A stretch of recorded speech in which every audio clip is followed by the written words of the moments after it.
ये है विविध भारती। उजाले उनकी यादों की।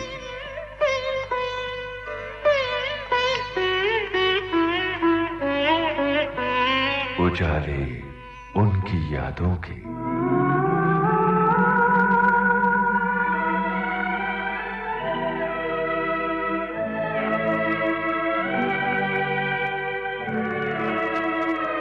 उजाले उनकी यादों के इसके अंतर्गत हम पुनः प्रसारित कर रहे हैं जाने माने पटकथा संवाद लेखक और अभिनेता कादर खान से यूनुस खान की लंबी बातचीत। जी हाँ, आगे हैं वो इंसान जो उठे हैं गरीबी से, जिनके दिल में दर्द है गरीबों के लिए।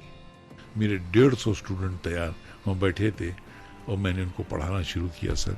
रात 12 बजे से लेकर सुबह 6 बजे तक मैंने उसको पढ़ाया।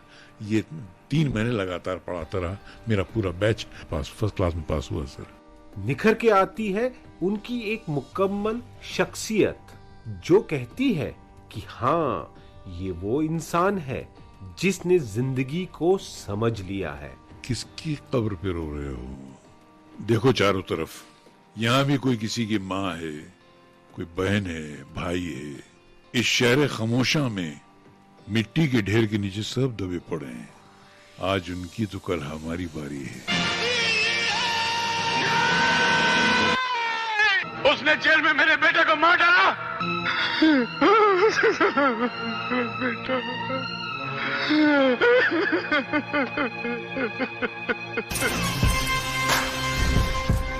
जिंदगी जहां संजीदगी का नाम है, वहीं पर थोड़ी सारी मस्ती भी जरूरी है। मांग वो मांग के जिस मांग ने दिल मांग लिया, और टांग वो टांग के जिस टांग ने दिल टांग लिया। तो बताओ मेरी पगार कितनी हुई? पगार? एक लॉरी के पीछे लिखा हुआ था कि बुरी नजर वाले तेरा मुंह काला। अगर वो लॉरी तुम्हारे मुंह पे चढ़ जाए तो तुम्हारे मुंह का रंग कैसा होगा? पर मेरे मुंह पे क्यों चढ़ेगी? एक ऐसा किरदार जो हिंदी सिनेमा जगत के हर किसी रोल में बखूबी फिट हो सका, चाहे वो संजीदा रोल हो, चाहे वो मज़ाहिया रोल हो, या किरदार हो किसी विलन का। और कितने दरवाजे बंद करोगी सलमा? मैं तुम तक पहुंचने के लिए दुनिया का हर दरवाजा तोड़ डालूंगा। खुदा से डरो, उसके कहर से डरो। मैं न किसी खुदा को मानता हूं, न उसके कहर को जानता हूं, बल्कि जो मेरी बात नहीं मानता मैं खुद उसके लिए कहर बन जाता हूं। और आज आपके साथ रूबरू हो रहे हैं कादर खान साहिबो, मैं आ गया। कादर साहब, बहुत बहुत स्वागत है इस प्रोग्राम में और इस लंबी बातचीत में। आज भी वो स्कूल में पढ़ाना याद आता है? बहुत याद आता है, मगर उसके बाद भी मैं जाता था पढ़ाने। जी, तकरीबन एक बार आर के स्टूडियो में मैं शूटिंग कर रहा था तो वॉचमैन ने कहा कि बाहर बहुत छोकरा लोग आएला आपको मिलने के वास्ते। सर मैंने बाहर जाके देखा 11th स्टैंडर्ड के ABC सेक्शन के 50-50 स्टूडेंट, 150 स्टूडेंट पूरे वाइट पैंट, वाइट शर्ट, झोला लटका है सर, और सबकी आंखों में आंसू। स्टूडियो के तरफ ऐसे पूरा खड़े हुए हैं सर, और मुझसे सब चिमट गए सर, सब रोने लगे कि सर हमारा एग्जाम आ गया है, कोई पढ़ाता नहीं है सर। अरे मैं क्या करूं बेटा, कुछ भी करो सर। आपको देख के हम लोगों ने पढ़ना शुरू किया, आप चले जाएंगे तो हम लोग पढ़ना बंद कर देंगे सर। अभी मेरे लिए दूसरा चैलेंज था ये सर। मैंने कहा ठीक है। मैंने कहा यहाँ से तो मैं रात 11 बजे छूटता हूँ मैं, और तुम्हारा इंस्टीट्यूशन बाइकल्ले में है, ये आर के स्टूडियो चेंबूर में। बोले आप कभी भी आइए सर, हम वेट करेंगे। मैं रात को 11 बजे, मेरे पास जमाने में एक स्कूटर MRY 183, क्या नंबर भी याद है उसका। क्या बात है। और उसको लेके मैं रात को वहाँ पहुँचा सर। वो पूरे हॉल में, बड़ा ड्राइंग हॉल था, मेरे 150 स्टूडेंट तैयार वहाँ बैठे थे। मुझे देख के तालियां बजाई उन्होंने। किसी कोने में वो स्टोव पे चाय बन रही थी मेरे लिए, और मैंने उनको पढ़ाना शुरू किया सर। रात 12 बजे से लेकर सुबह 6 बजे तक मैंने उसको पढ़ाया। ये 3 महीने लगातार पढ़ाता रहा। मेरा पूरा बैच फर्स्ट क्लास में पास हुआ सर। ये खुशी ज्यादा बड़ी थी या मनमोहन देसाई के जो पैसे थे वो ज्यादा बड़े? इस खुशी का कोई मोल नहीं है सर, पैसों से कुछ नहीं खरीदा जा सकता सर। मनमोहन देसाई की बात ऐसी थी कि मनमोहन देसाई के साथ एक चैलेंज हो गया था, वो कबूल हुआ। इतने बड़े आदमी ने मुझे इज्जत दी, रोटी में आपने कितना हिस्सा लिखा था? पूरी फिल्म लिखी थी? पूरी फिल्म। क्लाइमैक्स से शुरू किया था लेकिन फिर पूरी स्क्रिप्ट लिखी। बहुत टची फिल्म थी रोटी। जो रोटी एक प्रतीक था उस फिल्म में। ये फूलों से मासूम बच्चे इस गंदी नाली में अपना भविष्य ढूंढ रहे हैं, और ये है वो खेत जहां गरीबी की कोख से ऐसे लाखों मासूम जन्म लेते हैं, और आखिरकार भूख और बेकारी का जहर उन मासूमों को गुनहगार बनाकर छोड़ देता है। ये कहानी एक ऐसे ही मासूम की है जिसका नाम है मंगल। आज तू जल्दी कैसे आ गया रे? वो माँ वो क्या हुआ? स्कूल से नाम कट गया। नाम कट गया? पर तू फिक्र मत कर, पढ़ लिख के नौकरी तो कर रही थी, वो माँ ने ढूंढ ली है, और डॉक्टर साहब ने भी कहा है तेरी माँ को वो दवाई की नहीं रोटी की जरूरत है, और तू पेट भर के रोटी खाएगी ना तो एकदम अच्छी हो जाएगी, है ना माँ? जा बेटे, तेरे लिए एक रोटी रखी है, खा ले। अच्छा माँ, तूने रोटी खा ली? हाँ बेटे, खा ली। माँ झूठ बोलती है ना, खा मेरी कसम। खाएंगे तो एक साथ, अभी तू अभी मैं भी लेकर आता हूँ। सुन भगवान, मैं माँ के लिए रोटी लेने जा रहा हूँ, तू माँ का ख्याल रखना, जितनी भी रोटी मिलेगी मैं आदि तेरे नाम से बांट दूंगा, ठीक है? आपके डायलॉग्स की तारीफ हो रही थी और आपके काम की तारीफ हो रही थी, काम अब बढ़ रहा था, मन में कैसा महसूस हो रहा था? पुराने दिन और ये दिन। अच्छा तो लगता था, मगर क्या हुआ था कि वो जख्मों की और तकलीफों की इतनी झिल्ली मन में बैठ गई थी कि अब कोई भी चीज़ वो मज़ा नहीं देती थी। यकीन मानिए कि जिस ज़माने में भूख लगती थी वो ज़माने में रोटी नहीं थी, और जब पैसा आया तो भूख मर चुकी थी सर। अब यकीन मानिए कि मेरी भूख मर चुकी है सर। कभी कभी ऐसा होता है कि आदमी स्ट्रगल करता है और उस स्ट्रगल में बहुत सारी कुछ रास्ते में गिर जाता है सर। आपकी भूख गिर जाती है, आपकी चाहत गिर जाती है। बहुत बार ऐसा भी हुआ कि एक दो लड़कियां आपके साथ काम कर रही हैं और वो आपके साथ दीवानावार काम कर रही हैं। आपने काम समझा, उसको अपने असिस्टेंट समझा, लेकिन बहुत मुद्दत बाद पता चला कि ये रिश्ता तो कोई और था यार, मैंने पहचाना नहीं उसको। लेकिन जब जिंदगी में वो वाक़या आया तो समझ में आया कि चाहत तो भूल गए हमको, हमारे कभी प्रैक्टिस ही नहीं की जिंदगी में। प्यार किसको कहते हैं, दोस्ती किसको कहते हैं, कभी पाया नहीं लाइफ। तो ये बर्तन काहे से भर जाता है वो डिपेंड करता है। एक बर्तन में सब नहीं आ पाता। अगर आपके दोस्ती और प्यार और सब इसमें अगर आप खो गए तो आपको एक बहुत बड़ा हिस्सा जो है वो नहीं मिलेगा, और अगर आपने असलियत को पा लिया तो फिर आपको ये नहीं मिलेगा। सही है, सब नहीं मिलता सर। रोटी राजेश खन्ना की फिल्म थी और राजेश खन्ना अपनी फिल्म पर बहुत ज्यादा हावी रहते थे। तो राजेश खन्ना मेरा असिस्टेंट हुआ करता था स्टेज पर। अच्छा अच्छा। हाँ सर, ये बात तो हमें पता ही नहीं थी। हाँ, मेरा असिस्टेंट था, इसलिए वो मुझसे कभी उन्होंने वो बम्बई के जमाने में हुल झपट कहते हैं ना वो कभी नहीं की सर। जी जी। कोई वाकया याद आ रहा है? एक प्ले में ये था कि थोड़ा स्टाइलिश रहने का, और वो पैसे वाले के घराने से था, तो लेट आना ये उसकी फितरत में था स्टेज के जमाने से ही। हाँ सर, तो हम लोग का एक प्ले था, अब वो उसकी एंट्री थी और वो एंट्री तक आया नहीं वो। ओहो हो, तो टेंशन एकदम। तो मैंने फौरन क्या किया, उनको बोल दिया कि तुम ये डायलॉग के बाद डायरेक्ट आगे कंटिन्यू करना, उसकी एंट्री उड़वा दो। वो एंट्री से 1 सेकंड पहले या 5 सेकंड पहले आया वो। मैंने कहा तेरी एंट्री नहीं है। कहता नहीं गुरु मैं तो जाऊंगा। मैंने कहा नहीं, वो जिद करने लगा, मैंने एक चांटा मार दिया उसको। ओहो। निकाल दिया बाहर। वो सुपरस्टार बन गया सर।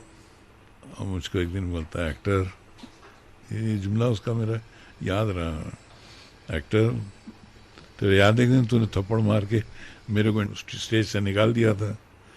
हाँ, मैंने कहा भाई तू अभी इतना बड़ा हो गया है कि तू मुझे, मैं स्टूडियो में तुझे मिलने आया, तू मुझे बाहर निकाल सकता है। अरे नहीं, मतलब तूने बड़ी जल्दी अपनी जगह बना ली है, अब तुझे कोई नहीं निकाल सकता। क्या बात है। ऐसी कभी कभी इक्का दुक्का नोक धोक हो जाती थी, वरना वो मेरा चेला ही था वो। रोटी का प्रीमियर याद है आपको? आप गए थे उसमें? नहीं सर, मैं प्रीमियरों में, अवार्ड नाइट्स में कभी नहीं जाता सर।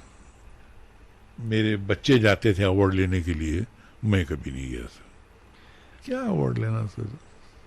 तालियों के लिए लोग उसके लिए वो करते हैं, उनको बचपन में जो तालियां मिली उसका कोई इक्विवेलेंट ही नहीं है दुनिया में जी। वो जो बड़े मियाँ ने जो नोट ला के दिया था उसका कोई इक्विवेलेंट ही नहीं है। तो छोटी सी उम्र में जो भूख मिट गई उसका बराबर कोई हो ही नहीं सका दुनिया में, इसलिए मैं नहीं गया कभी। रोटी बहुत हिट हो गई और उसके बाद जाहिर है कि आपके पास फिल्मों की लाइन लग गई होगी। आपका मन जो है वो एक तरफ पढ़ाने में भी था, तो एक हार्ड डिसीजन लेने का वक्त कब आया था जिंदगी में?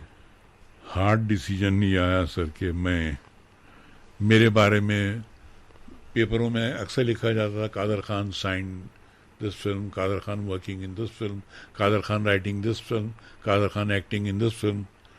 तो मेरे प्रिंसिपल ने, उनका नाम भी कादर हुसैन था, उन्होंने मुझे बुलाया कि ये क्या है भाई, रोज़ तुम्हारे नाम आ रहा है अखबार में। मैंने सर मैं आपको खुश होना चाहिए क्या, आपका सबॉर्डिनेट जो है वो रोज़ उसका बोले नहीं, मैं खुश नहीं होता, ये इंस्टीट्यूशन की बदनामी कर रहे हैं आप।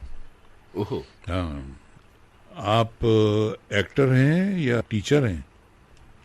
मैंने कहा मैं तो दोनों ही हूँ सर, और सारी दुनिया जानती है मुझे, और आपके इंस्टीट्यूशन लोग समझते हैं मैं साबु सिद्दीक हूँ। तो मैंने कहा मेरा तो ऐसा रिश्ता है इससे। बोले नहीं, आप डिसाइड कीजिए कि आप टीचर रहना चाहते हैं या एक्टर बनना चाहते हैं या राइटर बनना चाहते हैं, वो अभी डिसाइड कीजिए। ये आपके सामने पेपर रखा है, आप इस पे या तो एज अ टीचर लिखिए या फिर इस्तीफा दे दीजिए। मेरे मन में आया कि मैं टीचर बन जाऊं। फिर सवाल ये हुआ कि इसको मेरी बेइज्जती करने का एक पैंतरा तो हाथ आ गया है, अगर इसके बाद इसने फिर मेरे बेइज्जती की तब मैं कहाँ जाऊंगा।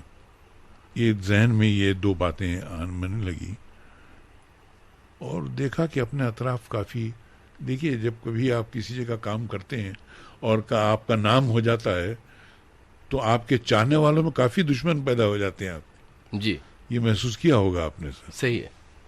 जहाँ भी कहीं गुड़ पड़ा हो मक्खियाँ बैठ जाती हैं उसमें और वो मक्खियाँ लाके जरासीम छोड़ती हैं वहाँ पर। मैंने इस्तीफा लिख दिया सर, इमीडिएट सर, कि मैं आपके यहाँ से रिज़ाइन करता हूँ और मैं नहीं आऊँगा कल से। किस तरह की कैफियत थी आपकी उस वक्त जब आप इस्तीफा लिख रहे थे वहाँ पर? बस शायद एक पसीने की लाइन मेरी आंख से होते हुए यहाँ तक गई और वो मेरे दिल पे गिरी और बस उसे पोस्ट लिया मैंने।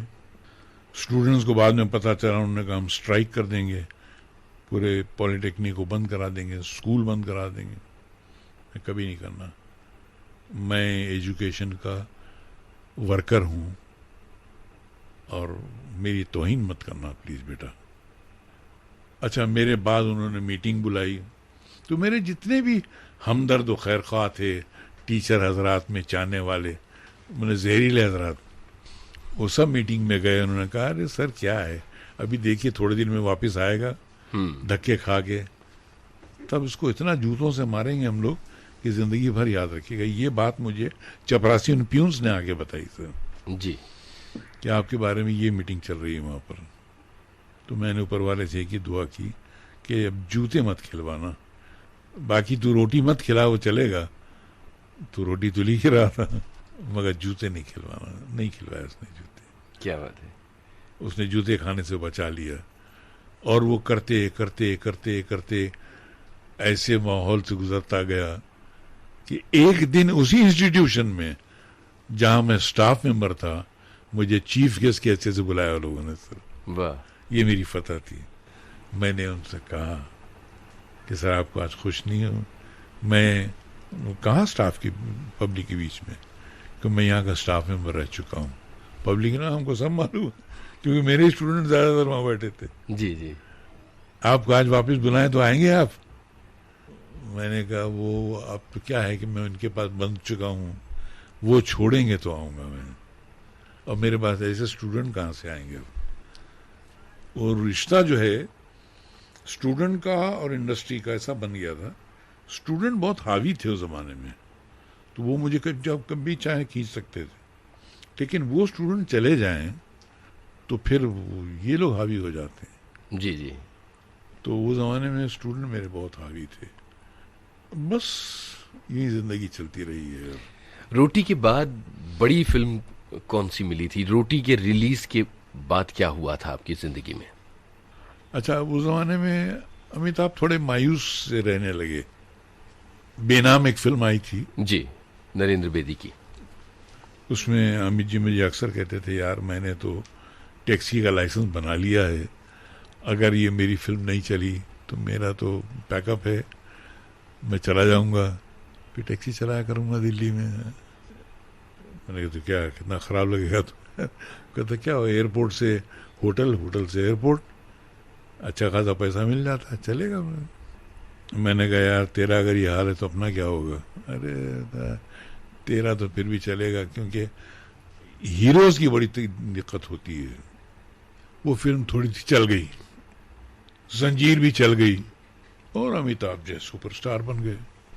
और नरेंद्र बेदी ने गॉडफादर से इंस्पायर होकर, तो अमिताभ प्लेड फादर एंड सन, उसमें एक इंस्पेक्टर का रोल बहुत इंपॉर्टेंट था, इंस्पेक्टर खान, और वो ये सोच रहे थे कि किसी साइड हीरो से करवा लें, पर अमित जी ने कहा नहीं, ये रोल कादर खान को कराओ। वो उन्होंने मेरे प्ले में देखे थे, उन्होंने देखा था मुझे, और ही सेड कि he will do justice to it. और ये फिल्म मुझे अमिताभ बच्चन के कहने पे मिली थी, तो I acted as inspector Khan in that. लेकिन उसी जमाने में प्रकाश मेहरा ने खून पसीना स्टार्ट की। उसमें मैं जालिम सिंह विलन का रोल करा, जवानी से लेके ओल्ड एज तक। अब दोनों फिल्में रिलीज हुई, पहले अदालत रिलीज हुई, उसमें काफ़ी अप्रिसिएशन हुआ, बेस्ट राइटर बेस्ट एक्टर सब अवार्ड वगैरह मिल गए। और एक हफ्ते बाद या 2 हफ्ते बाद खून पसीना रिलीज हुई। लेकिन उस जमाने में विलन्स की बहुत कमी थी सर। तो लोगों ने कहा यार इंस्पेक्टर खान तो किसी से भी करा लेंगे, मगर विलन नहीं है, तो लोगों ने कहा इसको विलन बना लो, ये हर टाइप के रोल कर सकता है, यंग विलन से लेकर बुढ़ापे तक। तो मुझे विलन के रोल देने लगे। अब क्या हुआ कि जो फिल्म में लिखता था उसमें विलन, जो नहीं लिखता था उसमें भी विलन, और विलन की एक लाइन लग गई, एकदम से विलन बना दिया गया। ठीक है, मैं स्टेज पे चूंकि आपका तजुर्बा है, आपने सब रोल किए हैं, तो कर दिया सब जी। लेकिन उससे एक दिक्कत ही होने लगी कि कहीं जाऊं तो लोग मुझे देखकर अपने बच्चों को संभाल लें कि मैं उनके बच्चे लेके भाग जाऊंगा। एक बार शारजा या कहाँ जाने का या कुवैत जाने का इत्तेफाक था, वो मुझे एयरपोर्ट पे एंट्री नहीं दे रहा था। तुम खराब, अंत खराब। मैं क्या है? अंत जालिम सिंह, 9-3 फॉर यू। ओहो, मैं क्यों मगर भाई, विलन नो। मुझे टाइगर चाहिए, टाइगर। मुझे प्यार से टाइगर कहते। अबे मैंने कहा भाई मैं रियल लाइफ में विलन नहीं हूँ, वो विलन का रोल करता हूँ, मगर लोगों को इतनी हकारत नफरत सी हो गई। अब मैंने कहा मालिक ये तो बड़ी जुल्म की बात है। अच्छा, मेरे 2 बेटे सरफराज और शाहनवाज, वो स्कूल में पढ़ते थे छोटी क्लास में, तो रोजाना जब मैं आता शाम को भी देखता था तो उनकी शर्ट फटे हुए, कभी बाल खड़े हुए, कभी चोट लगी हुई। ये क्या है? कहता वो स्कूल में मारा मारी हो गई। क्यों मारा मारी हो गई? बोले वो लड़के मजाक उड़ाते हैं कि तेरा बाप पिक्चर में तो विलन बनता है, सबको मारता रहता है, एंड में उसकी ऐसी पिटाई होती है, कुत्ते की तरह मार खाता है एंड में। अरे ये तो है, अब विलन आप कुछ भी बनो, लेकिन आखिर में पब्लिक मारती तो है, पिटना तो है। अब मैंने कहा मालिक ये तो बड़ा जुल्म है यार, चारों तरफ बदनामी हो रही है। हाँ, वहां भी हो रही है, बच्चे भी बेचारे रोज हाथापाई करके लौट के आ रहे हैं। इतने में क्या हुआ कि इत्तेफाक से मेरे पास मद्रास की एक फिल्म आई, हिम्मत वाला। क्या बात है।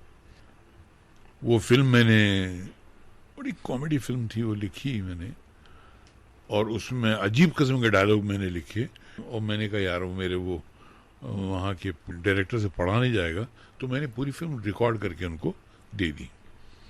तो राघवेंद्र राव डायरेक्टर का नाम था, की राघवेंद्र राव। तो उन्होंने वो स्क्रिप्ट सुनी, कैसेट सुना, फिर सुना, तीसरी बार सुना, और सीधा जो है वो प्रोड्यूसर के घर पहुंच गए, हनुमंत राव, पद्मालय स्टूडियो वाले। उन्होंने ये देखा और 12 बजे की फ्लाइट से दोनों बॉम्बे पहुंच गए, राघवेंद्र राव और हनुमंत राव। क्या है सर?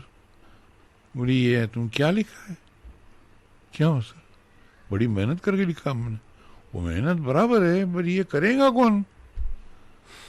करेगा कौन मतलब? ये डायलॉग मुनीम तुम लिखा, ये मुनीम कौन बोलेगा ये? मैंने कहा आपने एक्टर साइन तो किया, 10 लाइफ में नहीं कर सकता वो तुम करना। खुद ही लिख के खुद ही फंस गए। मैंने ऐसा मत करो यार, मैं कैसे करूं? तुमने किसी को साइन किया है, और हम उसका नोट ला के देगा कि वो फिल्म रिजाइन किया, तो तुम करेगा? मैं कर लूंगा। वो गए, उस एक्टर से लिखवाया, शायद उसको पैसे भी दे दिए, और मुझे एज मुनीम जी उस फिल्म में साइन किया सर। आज सारे भारत में हमारे गांव का नाम सबसे ऊंचा है। किसकी वजह से? मेरी वजह से। हर खेत पंजाब की तरह लाजवाब है। किसकी वजह से? मेरी वजह से। इस गांव का हाल भोपाल हो रहा है। किसकी वजह से? इनकी वजह से। अब तक जो कुछ मैंने कहा वो मेरी वजह से नहीं था, इनकी वजह से था। मालिक, आपके चरणों की लगी हुई धूल को मेरा नमस्कार। मुझे मालूम नहीं था कि आप मेरे पीछे खड़े। मैं समझा कोई जानवर अपनी सींग से मेरे पीठ पे खटबंडू बना रहा है। अब मुनीम के बच्चे, तुझ जैसे बकवासी इंसान की जबान जड़ से उखाड़ कर छोटे छोटे टुकड़े बनाकर कब्बों को खिला देनी चाहिए। हम तेरे पीछे खड़े थे, तुझे मालूम नहीं हुआ? क्या तू हमें पीछे से नहीं देख सकता? आखिरी बार गलती हो गई मालिक। अगली बार मैं आपको आगे से, पीछे से, ऊपर से, नीचे से, चारों तरफ से देख लिया करूंगा। तूफानी कैरेक्टर, वो बिना फाटक की रेलवे लाइन। और सर वो फिल्म का तो ऐसा है कि पहले हफ्ते जितेंद्र और श्रीदेवी के पोस्टर लगे हुए थे, और दूसरे वीक से सिर्फ कादर खान के पोस्टर लगे हुए थे। Till silver jubilee. और इस तरीके से मैं विलन से निकलकर कॉमेडी की दुनिया में आ गया। इस प्रोग्राम में आपके साथ अपनी यादें बांट रही हैं अभिनेता लेखक कादर खान। बाद में जितेंद्र के साथ पूरी फिल्मों की एक पूरी लाइन है, कतार है। हाँ, और फिर मैं हैदराबाद मद्रास में चले जाए तो आपके राइट्स खरीद लेते हैं ना वो लोग, फिर आपको वापस आने नहीं देते वो लोग। मंजूर है बेटा, तुम्हारी हर शर्त मंजूर है, तुम हुक्म करो बस।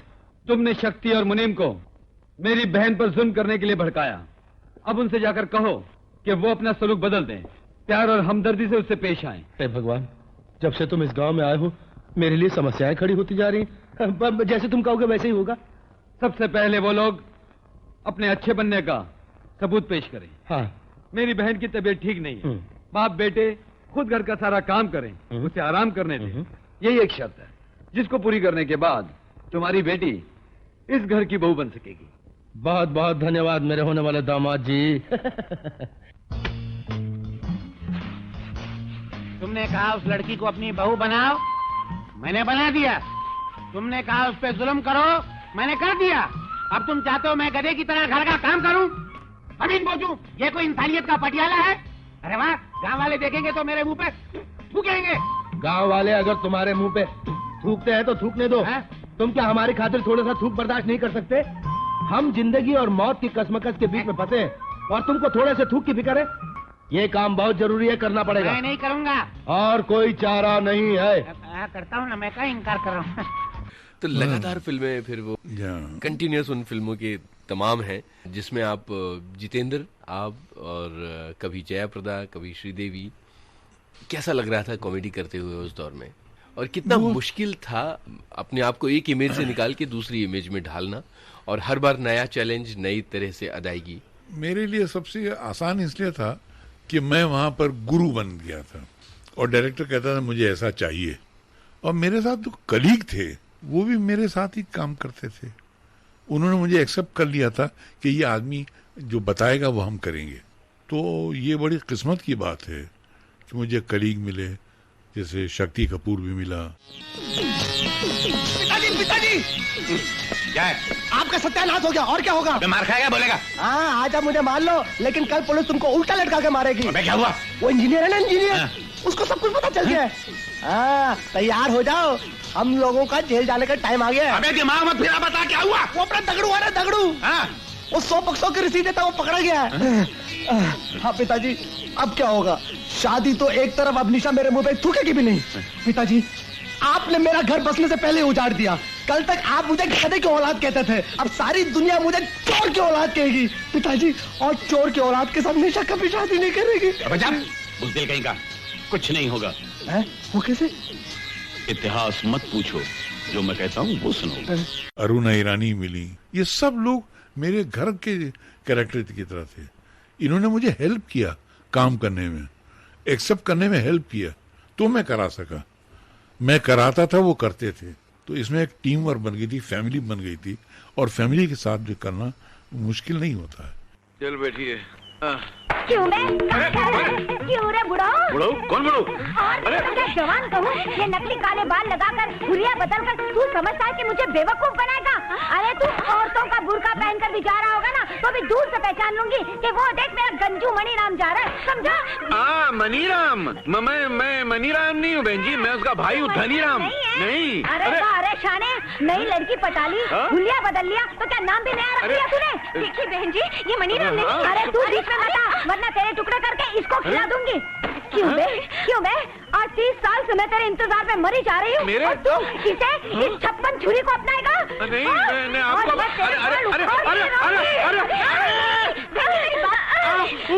पता नहीं क्या कीले ठोके बाल ने जो उखड़ नहीं रहे। अरे ये मेरे अपने बाल है, कीले किसने ठोके बाबा? अपने बाल है? अरे बाबा मैं आपसे कह रहा हूँ, ये मनीराम नहीं है बहन जी, ये मनीराम नहीं है। अब तो मुझे भी लग रहा है बहन जी कि ये मनीराम नहीं है। क्या हुआ? क्या मुसीबत क्या है? देखिए मनीराम ने भाई साहब मुझे इतना जलाया है, इतना सताया है कि मैं आपके बाल नहीं, बस मैं ठीक है, मैं माफ कर दीजिए भाई साहब। मुझे इतना जला है, इतना सताया है कि मैंने सारी भड़ास आप पे निकाल दी। मुझे माफ कर दीजिए।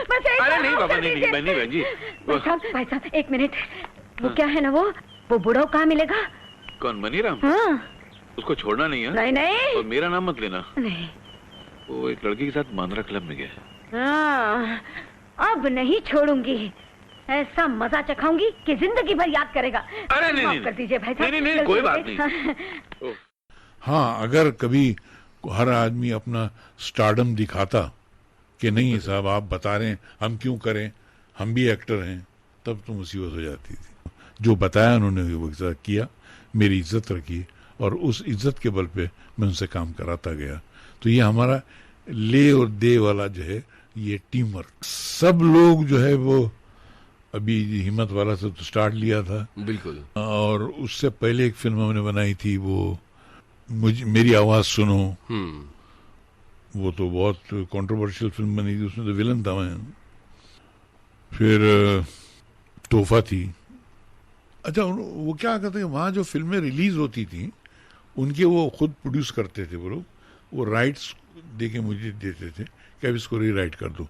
अच्छा इससे पहले क्या हुआ कि जितनी भी फिल्में साउथ में रीराइट हुई हैं उनका क्या करते थे कि शॉर्ट के ऊपर मक्खी पे मक्खी मारते थे।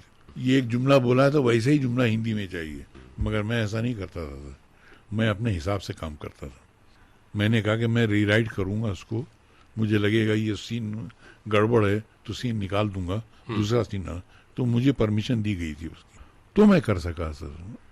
और अगर इजाजत नहीं मिलती तो शायद न कर पाता मैं। एक के बाद एक लगातार वो फिल्में तोहफा, हिम्मत वाला, मवाली, जस्टिस चौधरी, ये तो सब हिट होती चली गई और एक अलग style of film making develop हुआ। और उसका देखिए ना, अब तक वो जो राघवेंद्र राव जो गाने शूट करते थे उसकी झलक अभी भी पाई जाती है। वो जो लड़कियां जो रंग बिरंगी कपड़े पहनकर हर शॉट में कपड़े बदलते हैं और समंदर किनारे बहुत सारे बर्तन रखे हुए, मटके रखे हुए, वो अभी भी नकल हो रही है। जी, बात वही है, सिर्फ स्टाइल बदल गया है। जी जी। तो अभी क्या हो गया इंडस्ट्री में, प्रोडक्शन वैल्यू बहुत बढ़ गई है। दिखावा जिसको कहते हैं। हाँ, दिखावा बेतहाशा बढ़ गया है। और दुनिया इतनी बड़ी हो गई है, लोग अंग्रेजी इतनी जानने लगे हैं कि इंग्लिश फिल्मों से डायरेक्ट उठा लेने में भी अब लोगों को कुछ हया शर्म महसूस होती नहीं है जी।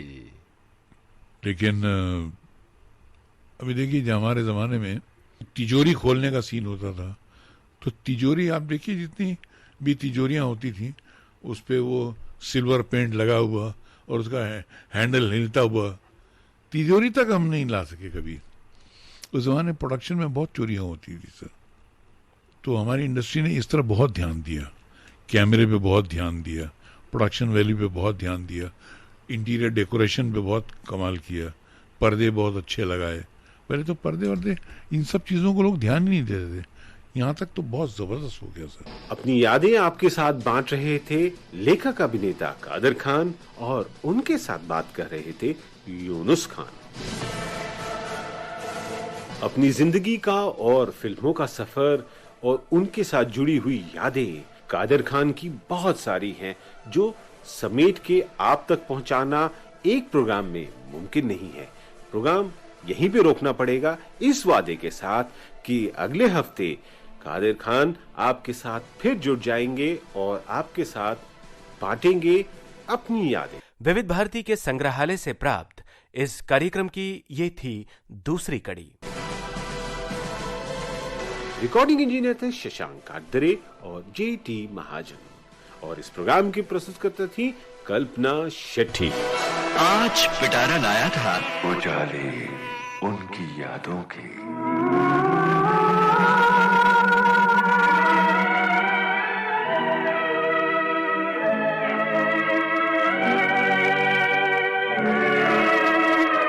बाकी 6 दिन होते हैं 6 और मजेदार प्रोग्राम, यानी हर दिन सुनते रहिएगा पिटारा।